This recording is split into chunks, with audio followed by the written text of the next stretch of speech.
T20 உலகக்கோப்பையை மீண்டும் கைப்பற்றியது India. தென்னாப்பிரிக்காவை தொடரும் சோகம்.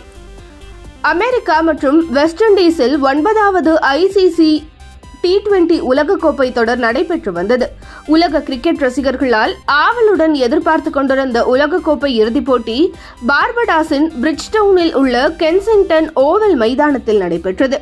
இதில் ஏற்கனவே ஒருமுறை உலகக்கோப்பையை வென்றிருந்த இந்தியாவும் இதுவரை எந்த ஒரு உலகக்கோப்பையும் வென்றிடாத தென்னாப்பிரிக்காவும் மோதின. இரு அணிகளும் லீக் மற்றும் சூப்பர் 8 சுற்றுகளில் தோல்வியே அடையாமல் இறுதிப் போட்டிக்கு தகுதி பெற்றதால் எதிர்பார்ப்பு மேலும் கூடியது. பார்படாஸ் மைதானம் ரசிகர்களால் நிரம்பி வழிந்தது. நீல நிற ஜெர்சியும் பச்சை நிற ஜெர்சியும் அணிந்து கொண்டு ரசிகர்கள் தங்கள் நாட்டு வீரர்களை உற்சாகப்படுத்தினர். போட்டியை வரணி பகவான் இடையூறு செய்யக்கூடும் என்று ஏற்கனவே வானிலை அறிவிப்பு வந்திருந்ததால் போட்டி நடைபெறுமா என்ற அச்சமும் ரசிகர்களிடையே இருந்தது. டாஸ் வென்ற இந்திய அணியின் கேப்டன் ரோஹித் சர்மா ரசிகர்கள் எதிர்பார்த்தபடியே பேட்டிங்கை தேர்வு செய்தார். இந்திய அணியில் எந்த மாற்றமும் செய்யப்படவில்லை. தொடக்க வீரர்களாக இறங்கிய ரோஹித்தும் கோலியும் பதட்டமில்லாமல் ஆட்டத்தை தொடங்கினர். அரையிறுதி போட்டியில் ஸ்பின்னர்களை துவம்சம் செய்த ரோஹித் இந்த முறையும் மகாராஜாவை அடிக்க நினைத்து ஷார்ட் லெக்கில் நின்று கொண்டிருந்த கிளாஸிடம் கேட்ச் கொடுத்து 2வது ஓவரிலேயே ரசிகர்களுக்கு அதிர்ச்சி கொடுத்தார். இன்று ஆபத் பாந்தவனாக இருப்பார் என்று பெரிதும் எதிர்பார்க்கப்பட்ட ரிஷப் பந்த் 2 பந்துகளை சந்தித்து கேசவ் மகாராஜாவின் பந்தை ஸ்வீப் செய்ய ஆசைப்பட்டு கீப்பரிடம் கேட்ச் கொடுத்து வெளியேறினார்.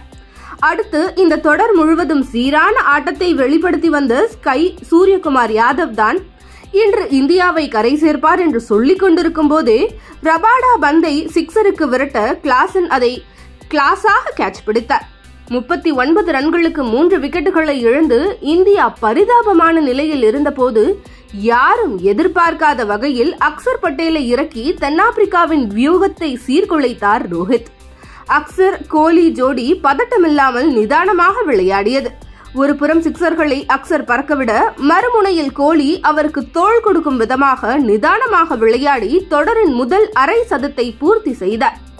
70 ரன்களை கடந்த இந்த ஜோடி விளையாடி கொண்டிருந்த போது எதிர்பாராத விதமாக அக்சர் பட்டேல் ரன் அவுட் ஆனார். 31 பந்துகளில் 47 ரன்கள் எடுத்திருந்தார். அதில் 4 சிக்சர்களும் 1 பவுண்டரியும் அடங்கும். ஒரு புறம் நிதானமாக விளையாடி வந்த கோலி பிறகு கியரை மாற்றி பவுண்டரிகளையும் சிக்சர்களையும் பறக்க விட்டார். 76 ரன்கள் எடுத்திருந்த போது ஜான்சன் பந்தில் ரபாடாவிடம் கேட்ச் கொடுத்து வெளியேறினார். அடுத்து வந்த சிவம் தூபே தனது பங்கிற்கு அதிரடியாக 16 பந்துகளில் 27 ரன்களை சேர்த்தார். ஜடேஜா 2 ரன்களில் அவுட்டாக 5 ரன்களுடன் பாண்டியா அவுட் ஆகாமல் களத்தில் இருந்தார். ஆட்டத்தின் முடிவில் 176 ரன்களை இந்தியா சேர்த்தது. தொடக்கம் முதலே அதிரடி காட்ட நினைத்த தென்னாப்பிரிக்காவுக்கு பும்ரா 2வது ஓவரில் ஹென்ரிச்சை கிளீன் போல்ட் ஆக்கினார். மறுமுனையில் அனுபவமிக்க வீரர் டிகாக் அவ்வப்போது சிக்சர்களையும் பவுண்டரிகளையும் பறக்க விட்டுக் கொண்டிருந்தார். 1 டவுன் வந்த தென்னாப்பிரிக்கா கேப்டன் மார்க்ரம் ஹாரிஸ் குல்தீப் பந்தில் ரிஷப்பிடம் கேட்ச் கொடுத்து ரசிகர்களுக்கு இடியை இறக்கினார்.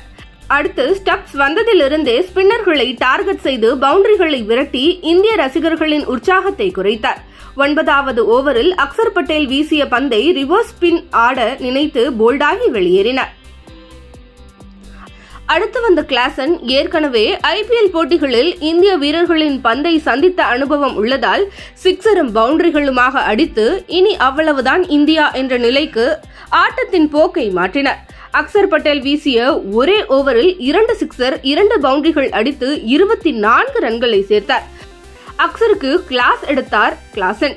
என்னப்பா அக்சர், நீ எடுத்த ரன்களை எல்லாம் நீயே விட்டுக் கொடுக்கிறாயே என்று ரசிகர்கள் புலம்ப தொடங்கினர். இந்த ஓவரின் முடிவில் 34 பந்துகளில் 36 ரன்கள் மட்டுமே வெற்றிக்கு தேவைப்பட்டது.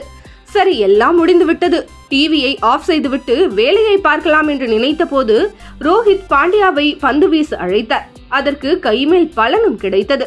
அதிரடியாக விளையாடி விரைவாக ஆட்டத்தை முடிக்க நினைத்த கிளாசன் ரிஷப்பிடம் கேட்ச் கொடுத்து வெளியேறினார். இதையடுத்து மில்லர் களத்திற்கு வந்தார். முதல் பந்து லோ ஃபுல் டாஸாக வீசியதும் சிக்ஸருக்கு விரட்டினார் மில்லர். ஆனால் எல்லை கோட்டில் தயாராக நின்று கொண்டிருந்த சூரியகுமார் யாதவ் அபாரமாக கேட்ச் பிடித்து மில்லரை வெளியேற்றினார். இதனால் வெற்றி இந்தியா பக்கம் திரும்பியது.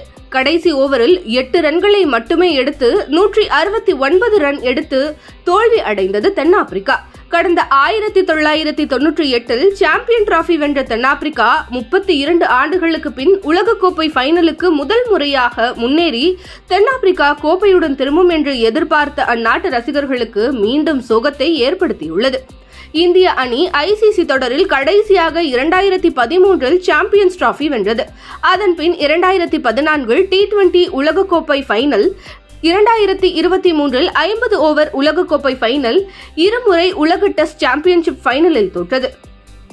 நேற்றைய ஃபைனலில் அசத்திய இந்தியா 11 ஆண்டுகளுக்கு பின் ஐசிசி தொடரில் கோப்பையை வென்று இந்திய ரசிகர்களின் நீண்ட நாள் ஏக்கத்தை தணித்து இந்திய ரசிகர்களை மகிழ்ச்சியில் திளைக்க செய்துள்ளது. தோனியின் வரிசையில் இப்போது ரோஹித்தும் 2வது முறையாக T20 உலகக்கோப்பையை கைப்பற்றி ரசிகர்களின் மனதில் நீங்கா இடம் பிடித்துள்ளார்.